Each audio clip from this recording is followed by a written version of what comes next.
Now we're up to The Brutal Telling in the Reread Book Club campaign. The Brutal Telling is the 5th book in the Gamache series. And the title comes from, Michael and I were on tour, and we happened to be in Vancouver. And we went to the Vancouver Museum, and there was a show on of Emily Carr, who was a marvelous, now fairly long dead, Canadian painter. She painted mostly around the turn of the century, the early 1900s.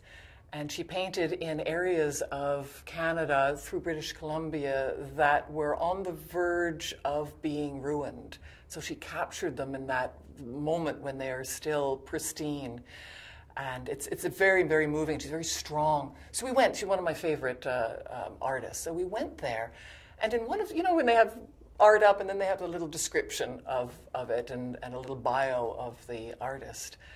And I was reading the bio, and in it they talk about Emily Carr having had a falling out with her father, who she was very, very close to. And she never described, at one stage she just stopped talking to him. For the rest of her life, never spoke to him again, and never spoke of why. And nobody could figure out why. But near the end of her life, she wrote a letter to a friend, and in it, the only thing she said, she referred to this falling out, and all she said was, it was the brutal telling.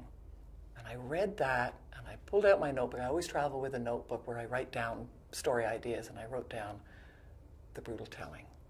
And that became the core of this story.